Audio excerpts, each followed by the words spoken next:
Hi అండి. అందరికీ నమస్కారం. అందరూ ఎలా ఉన్నారు? అందరూ బాగున్నారు అనుకుంటున్నాను. Welcome back our channel. నేను మీ రేవతి రమేష్. మరొక మంచి వీడియోతో అయితే మేము ముందుకైతే వచ్చేసానండి. ఆల్రెడీ వసంత పంచమి విశిష్టత గురించి, అలాగే ఎప్పుడు వచ్చింది, తేదీ, తిథి, నక్షత్రం, వసంత పంచమి విశిష్టత మరియు సరస్వతీదేవి పూజ ఎవరు చేయాలి, అక్షరాభ్యాసం ఏ సమయంలో చేయాలి, సరస్వతీదేవి పూజ ఏ సమయంలో చేయాలి, ఎన్ని సంవత్సరాల్లో పిల్లలకు అక్షరాభ్యాసం చేయాలి అన్న వీడియో అయితే ఆల్రెడీ నేను పెట్టానండి. నా యూట్యూబ్ ఛానల్లో అయితే ఉంది. కావాలంటే కింద లింక్ ఇస్తాను, ఒకసారి క్లిక్ చేసి చూడండి. అంటే మొత్తం సమయాలు, తిథి, నక్షత్రాలతో కలిపి నేనైతే అందులో అయితే ఒక వీడియో అయితే చేశానండి. దాన్ని ఒకసారి పూర్తిగా ఒకసారి చూస్తే ఈ వీడియో మీకు అర్థమవుతుంది. అలాగే ఈరోజు పూజ ఎలా చేసుకోవాలి, సింపుల్గా ఇంట్లో పిల్లలతో ఎలా చేయించాలి, నియమాలు ఏంటి, ఏమేమి వస్తువులు ఉంచాలి, ఏ పూజ చేయాలి, ఎలా చేయాలి, ఈరోజు ప్రత్యేకమైన దీపారాధన ఎలా చేసుకోవాలనే దాని గురించి అయితే ఈ వీడియోలో అయితే తెలుసుకుందామండి. అలాగే నా ఛానల్ కనుక ఎవరైనా ఫస్ట్ టైం కానీ చూస్తే సబ్స్క్రైబ్ చేయడం మాత్రం మర్చిపోవద్దండి. అలాగే పక్కనే ఉన్న గంట సింబల్ కూడా క్లిక్ చేయండి. అండ్ ఈ వీడియోలోకి వెళ్ళిపోయే ముందు కొన్ని సమయాలు కూడా మళ్ళీ చెప్పుకుందామండి. లాస్ట్లో చెప్తాను, అవి కూడా చెప్తాను సమయాలు కూడా. అలాగే మీ దగ్గర సరస్వతీదేవి చిత్రపటం, ఇలాంటి చిత్రపటం అయితే ఉంటే పెట్టుకోండి. నా దగ్గర ఇలా చిత్రపటం అయితే లేదనమాట. అందుకనే నేను లక్ష్మీదేవి, విఘ్నేశ్వరుడు, అలాగే సరస్వతీదేవి 3 కలిపి ఉన్న పటాన్ని అయితే పెట్టుకున్నాను అనమాట. ముందుగా అయితే ఎక్కడ పూజ చేయాలనుకుంటున్నామో అక్కడ ఇలా ఒక పీఠాన్ని అయితే ఏర్పాటు చేసుకోవాలండి. ఆ ఆసనం పైన తెల్లని వస్త్రాన్ని అయితే ఉంచాలి. ఎందుకంటే అమ్మవారికి తెలుపు వస్త్రాలతో అంటే చాలా ఇష్టం. అలాగే తెలుపు పుష్పాలతో ఈరోజు పూజించడం కూడా చాలా మంచిదండి. అలాగే ఈ తెల్లని వస్త్రంపై ఒక తమలపాకు ఉంచి దానిపై కొంచెం గుప్పెడు బియ్యాన్ని వేసి, అలాగే పసుపు కుంకాన్ని కూడా పైన ఉంచాలండి. ఇప్పుడు నా దగ్గర లక్ష్మీదేవి, అలాగే విఘ్నేశ్వరుడు, సరస్వతీదేవి ఉన్న చిత్రపటం అయితే ఉందండి. నేను అదే పూజలో అయితే ఉంచుకుంటున్నాను. మీ దగ్గర ఇవి కూడా లేవు అనుకుంటే లక్ష్మీదేవి చిత్రపటమైనా ఉంచవచ్చు, ఏ అమ్మవారి చిత్రపటమైనా మనం ఇక్కడ ఉంచి పూజించుకోవచ్చండి.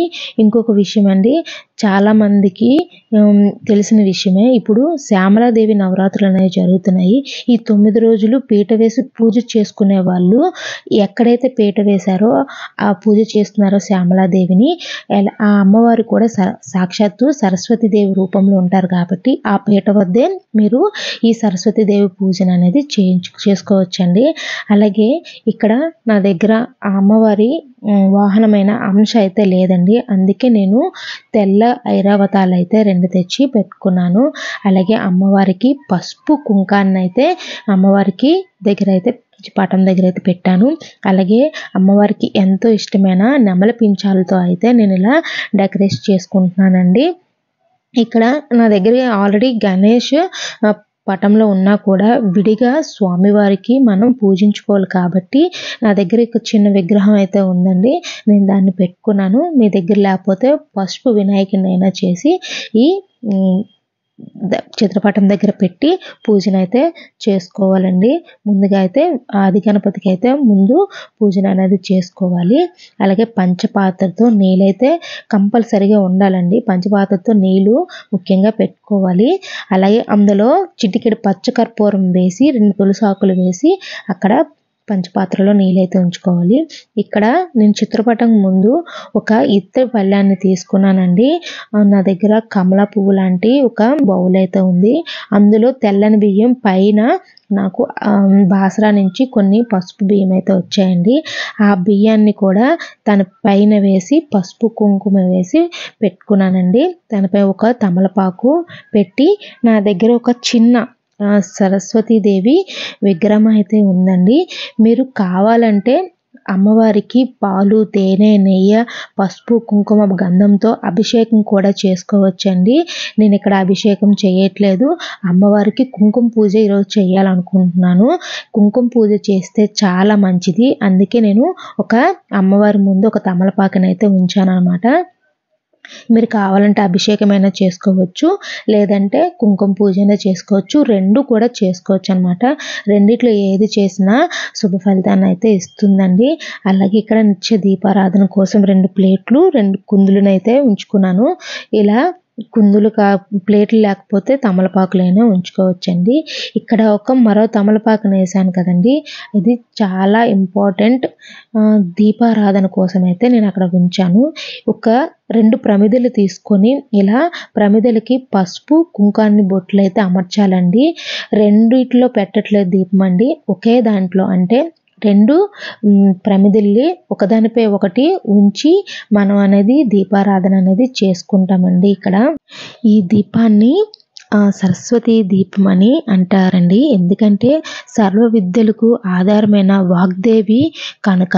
అంటే వాక్ని, అలాగే జ్ఞానాన్ని, విద్యని అభ్యసించేలా చేసే ఆ సరస్వతి దేవికి ఈరోజు 3 ఒత్తులను ఒక ఒత్తిగా అంటే 2 ఒత్తులను ఒక ఒత్తిగా చేసి 3 ఒత్తులను వేసి మనము ఇందులో దీపారాధన అనేది చేసుకుంటామండి. అలాగే ఈ అమ్మవారికి వాగేశ్వరి, మహాసరస్వతి, సిద్ధ సరస్వతి, నీల సరస్వతి, ధరణ సరస్వతి, పార సరస్వతి, బాల సరస్వతి ఇలా అనేక పేర్లైతే అమ్మవారికి అయితే ఉన్నాయండి. వేదాలలో ఈ అమ్మవారిని స్తుతించిన ఆది శంకరాచార్యుల వారు కూడా ఈ అమ్మవారి స్తుతించటం వల్లే అంత జ్ఞాన ప్రబుద్ధులని అంటారండి. అలాగే వాల్మీకి కూడా సరస్వతి దేవిని ఎంతో దైవంగా పూజించారు కాబట్టి మనకి పురాణాలు, గ్రంథాలు, వ్యాఖ్యలు ఇలా రచించడం అనేది జరిగిందండి. ఆ అమ్మవారిని ఇలా పూజించుకుంటే ఎంతో జ్ఞాన సంపద అయితే కలుగుతుందండి. అలాగే నేను ఇక్కడ 3 ఒత్తులను వేసి ఇందులో ఆవు నెయ్యి కానీ, నువ్వుల నూనె కానీ దీపారాధనకి అయితే వేసుకోవాలండి.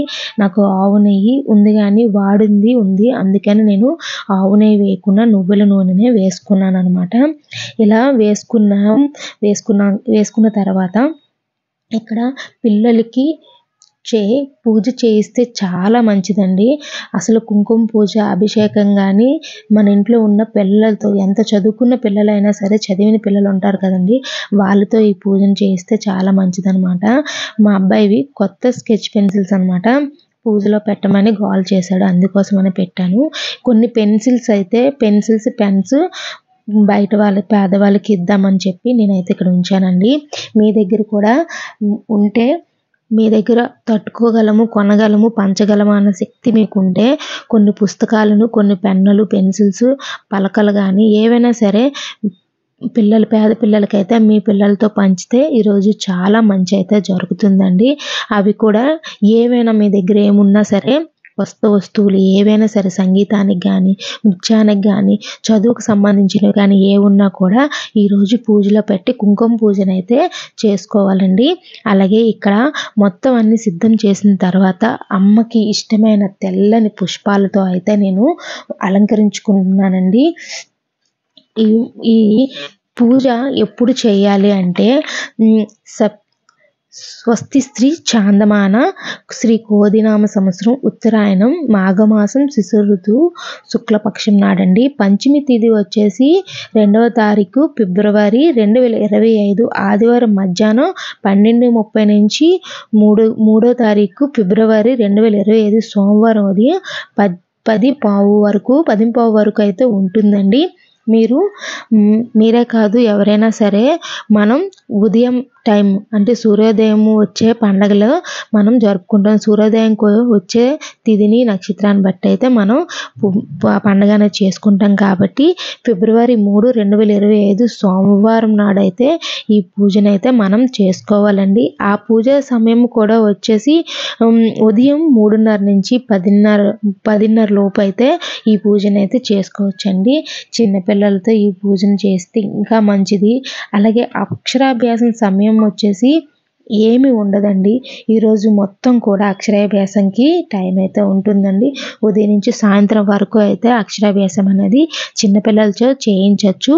అలాగే 3 సంవత్సరాల నుంచి 5 సంవత్సరాల లోపు పిల్లలకైతే అక్షరాభ్యాసం అనేది చేయించాలండి.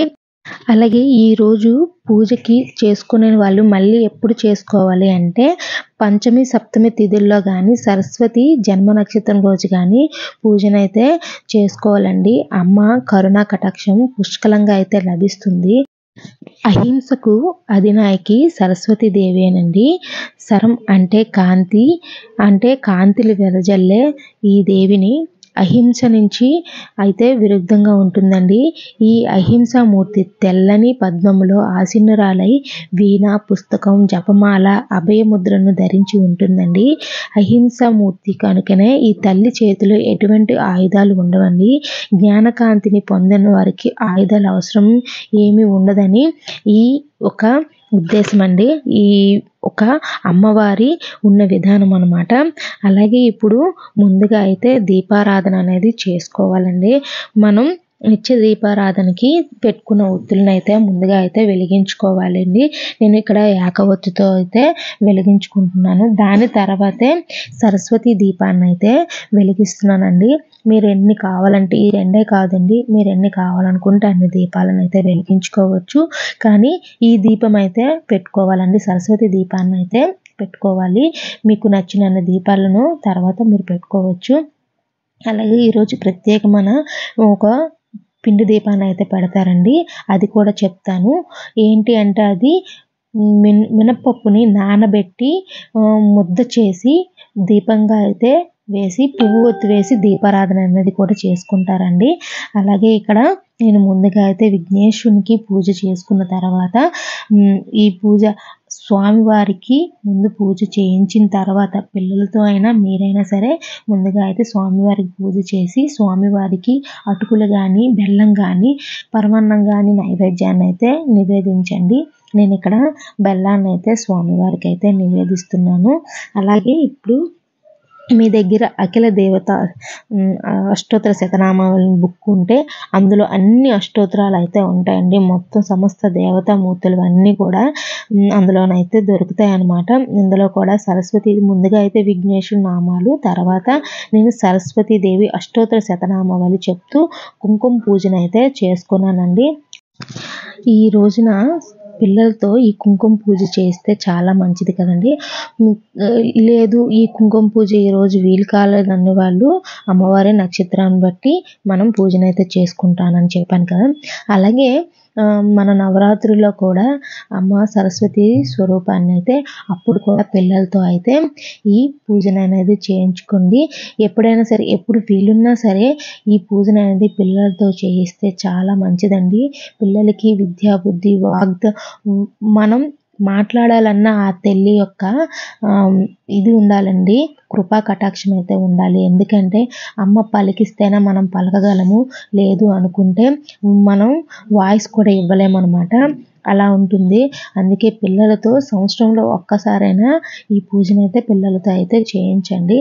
అలాగే ఇక్కడ నేను కుంకుమ పూజ అనంతరం ఒక పదార్థాన్ని అయితే పెడతానండి. అది ప్రసాదంగా నివేదిస్తున్నాను అమ్మవారికి. అది లాస్ట్లో చెప్తాను ఏమనేది. అది చాలా ఇంపార్టెంట్ అది కూడాను. అలాగే ఇక్కడ కుంకుమ పూజ అయిన అనంతరం ఆ తల్లికి మనసారా శిరస్సు వంచి ఆ తల్లి యొక్క కృపా కటాక్షం పిల్లలపై ఉంచమని చెప్పి దండమైతే ఇక్కడ అక్షింతలు కొన్ని పువ్వులు తీసి అమ్మ వద్ద వేసి నమస్కరించుకున్నానండి. ఆ సరస్వతి దేవి యొక్క కృపా కటాక్షం అయితే మన పిల్లలపై ఎల్ల వేళలా ఉండాలని చెప్పి ఒక అక్షింతల పువ్వునైతే మనసారా దండం పెట్టుకొని ఆ తల్లి పాదాల వద్దనైతే పెట్టి ఆ తల్లిని మనసారానైతే పూజిస్తే మాత్రం అమ్మవారు కరుణిస్తారండి. అలాగే ఈ కుంకాన్ని ప్రతిరోజు పిల్లలకి నుదుటిన ధారణ చేయండి. సరస్వతి దీపాన్ని కొండెక్కిన తర్వాత కడిగే ప్రమిదల్లో అయితే మనం మరలా వాడుకోవచ్చండి. అలాగే అమ్మవారికి ఈరోజు ఇష్టమైన పాలన్నం కానీ లేదంటే ఇలా అరటిపళ్ళు కానీ నివేదిస్తే చాలా మంచిదండి. నేను చెప్పాను కదండి, ఇవి పాలు అమ్మవారికి చాలా ఇష్టమైనదన్నమాట. ఇందులో కొంచెం తేనె చక్కెర వేసి, అలాగే చక్కెర అంటే చక్కెర కాదండి, పటిక ఉంటుంది కదా, దాన్ని పౌడర్ చేసి అందులో కొంచెం తేనె కలిపి అమ్మవారికి ఈరోజు నివేదించిన తర్వాత మొత్తం ఇంట్లో ఉన్న ప్రతి ఒక్కరికి కూడా ఈ ప్రసాదాన్ని అయితే ఇవ్వండి. చాలా మంచిదనమాట. ఇది అమ్మవారికి చాలా ఇష్టమైన నైవేద్యం అనమాట. నేను చాలామంది తమలపాకులో వేసి తేనె వేసి అమ్మవారి దగ్గర నుంచి పిల్లలకి తినిపిస్తారండి. అలా కూడా చేయొచ్చు. లేదనుకుంటే ఇలా కూడా చేయొచ్చు. ఇది కూడా చాలా మంచిది. పాలల్లో పటిక అలాగే తేనె కలిపి పిల్లలకి ఈ పూజ అయిన వెంటనే ఇస్తే చాలా మంచిదండి. అలాగే ఇక్కడ అమ్మవారికి చూడోపచారాలతో అయితే పూజనైతే అమ్మవారికి అయితే చేయాలండి. అలాగే ధూపదీప నైవేద్యాలతో అయితే అమ్మవారిని పూజించిన తర్వాత మంగళహారతి అనేది నేను ఇచ్చానండి. ఇచ్చిన తర్వాత మీకు స్థాయి కొని ఇవ్వగలము అనుకుంటే పేద పిల్లలకి ఈరోజు మీ పిల్లలచే బుక్స్ కానీ, పెన్స్ కానీ, పెన్సిల్ కానీ ఏవైనా సరే ఇవ్వచ్చండి. అలాగే బియ్యం ఉన్నాయి కదండి, నాకు బాసరా నుంచి కొన్ని బియ్యం వచ్చాయి.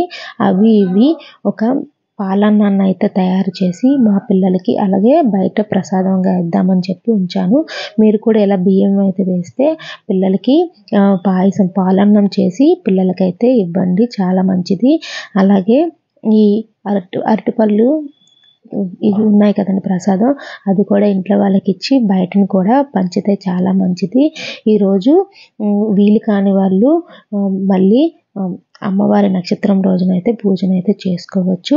అలాగే పీటని ఎప్పుడు కదపాలి అంటే, పీట వేసుకున్న వాళ్ళు ఆదివారంగా పడుతుంది కాబట్టి ఆదివారం నాడు కాకుండా మాస్టర్ సోమవారం దీపారాధన చేసి పీఠాన్ని అయితే కదపవచ్చు. అదే సోమవారము పూజ చేసుకున్న వాళ్ళు సోమవారం నాడే పీఠను అయితే కదుపుకోవచ్చు. దేవుడు గదిలో మందిరంలో చేసుకున్న వాళ్ళకి ఈ నియమాలు అయితే ఏమీ వర్తించవండి. అలాగే పూజ ఇంట్లో కూడా చేసుకునే వాళ్ళు ఉంటారు కదండి, వాళ్ళు మీకు దగ్గరలో ఉన్న ఏదైనా గుడికి వెళ్ళి పూజనైతే చేసుకోవచ్చు.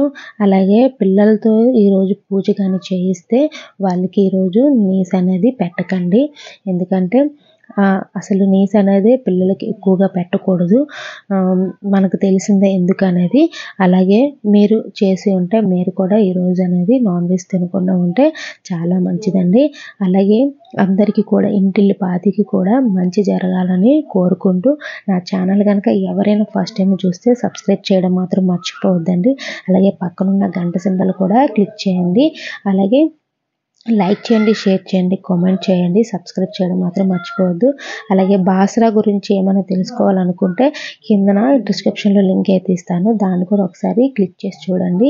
ఇంకా పూజ టైమింగ్స్ అవన్నీ విశిష్టత పూర్తిగా కావాలి అనుకుంటే అది కూడా ఒక వీడియో అయితే చేశానండి. అది నా ఛానల్లో అయితే ఉంది. దాన్ని ఒకసారి నా ఛానల్లోకి వెళ్ళి చూడండి. మళ్ళీ మరొక వీడియోతో అయితే మేము ముందుకైతే వచ్చేస్తాను. అంతవరకు అందరికీ బాయ్.